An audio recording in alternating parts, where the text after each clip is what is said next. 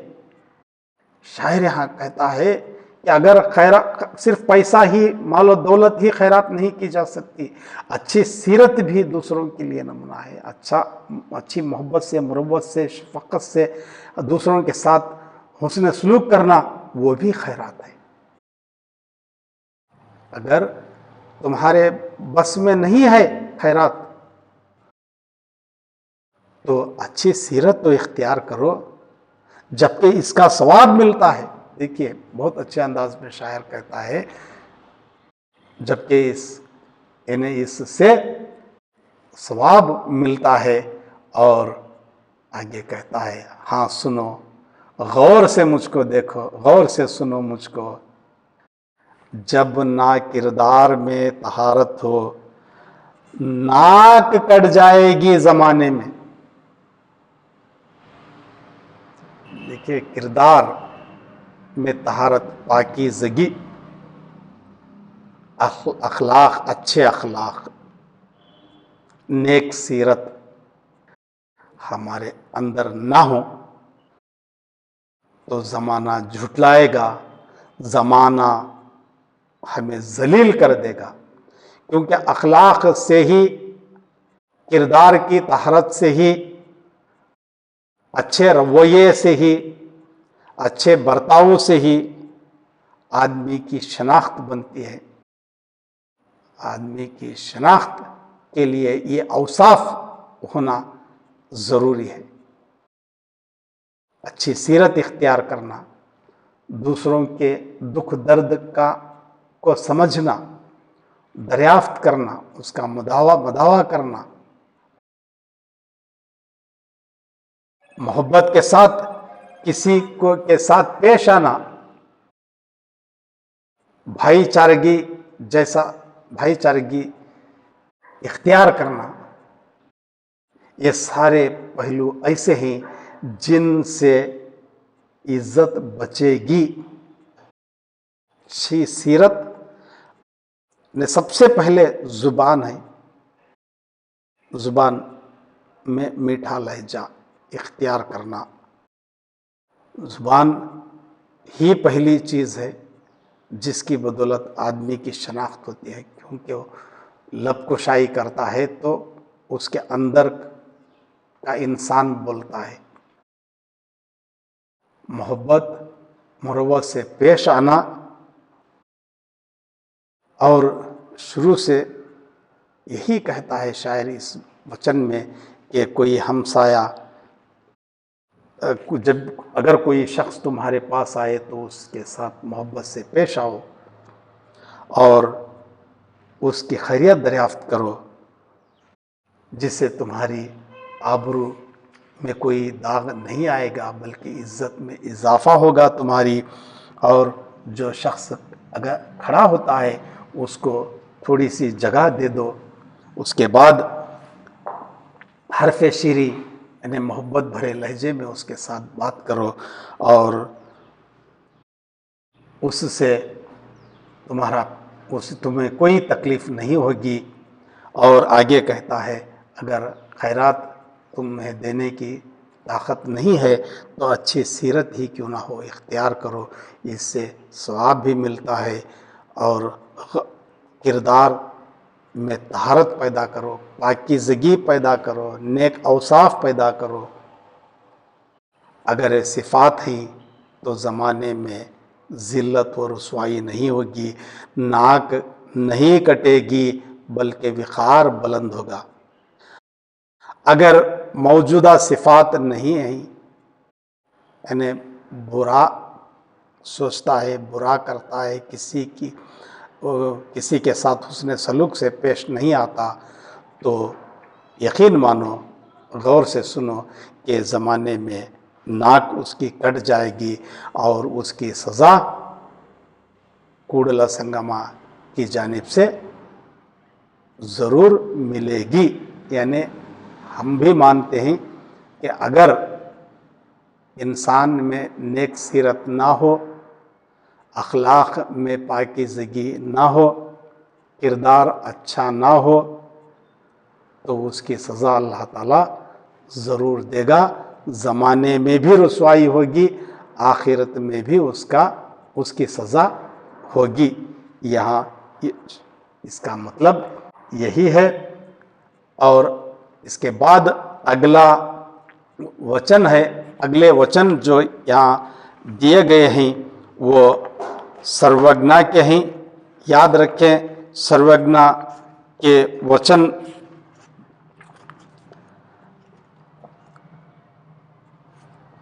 سروگنا کے بھی یہاں پر دو وچن ہیں جو دو اشعار پر مشتمل ہیں.